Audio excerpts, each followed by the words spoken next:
The church at the end of the road. Elias had spent more years behind the wheel of an 18-wheeler than most people spend in a lifetime. He knew lonely highways. He knew the endless darkness between small towns.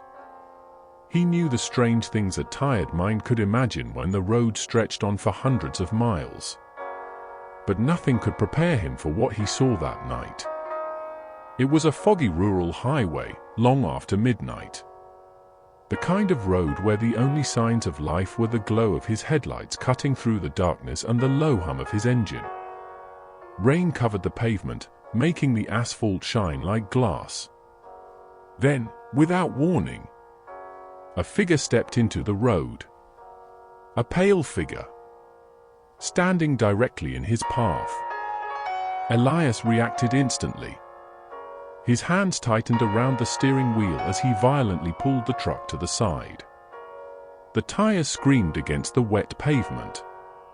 The massive rig began to slide. The trailer swung behind him. For a moment, he was certain the truck was going over. But somehow, he regained control. The truck straightened. The engine roared. And the road ahead was empty. Elias sat there for a moment, breathing heavily. His heart pounded against his chest. He looked into the rearview mirror. No body. No wreckage. Nothing. Only the fog-covered highway behind him. And in the distance, the crooked steeple of an old abandoned Gothic church disappearing into the mist. "Missed it," Elias whispered. He wiped the sweat from his forehead. Close call. That's all it was. A bad stretch of road. A tired driver. A moment of bad luck. The truck was fine. The road was clear. So Elias kept driving. The radio played softly as the miles passed.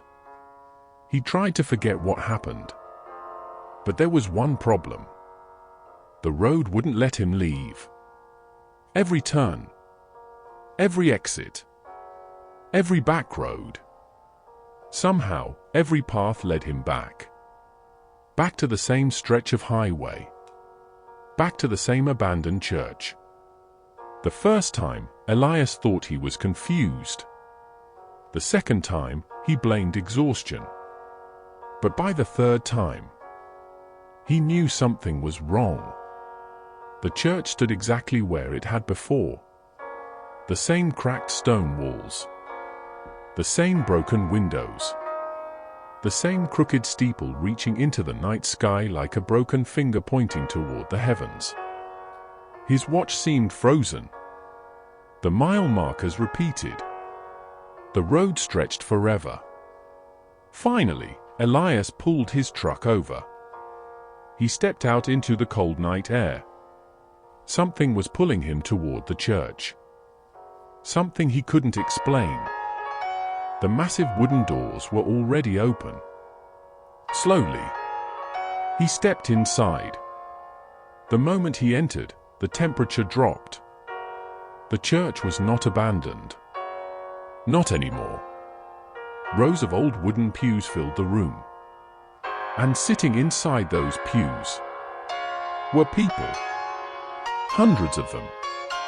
But they were not alive. They were ghosts. Men wearing black suits and high collars. Women dressed in long Victorian gowns with veiled bonnets. Children holding worn-out hymn books in their small hands. They looked like they had stepped out of the year 1890. Every single one of them faced the pulpit. At the front of the church stood a ghostly preacher. His mouth moved. His hands moved. But no sound came out.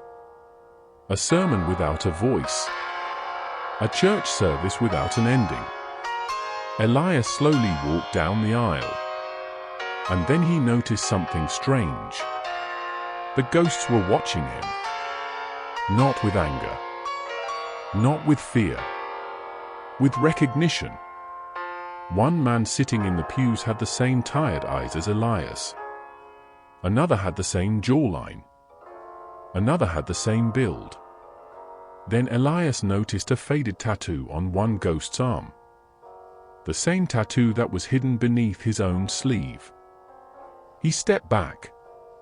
The resemblance was impossible. Each time Elias returned to the church, the changes became stronger. The ghosts were becoming less like themselves, and more like him. Their faces were changing. Their memories were changing. Their regrets were changing. The church was making room for someone new. For Elias.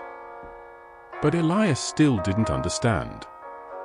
He didn't know the truth. He didn't know that he never survived the crash. When he swerved that night, the truck did not miss the obstacle. The rig slammed into a massive tree just outside the church grounds.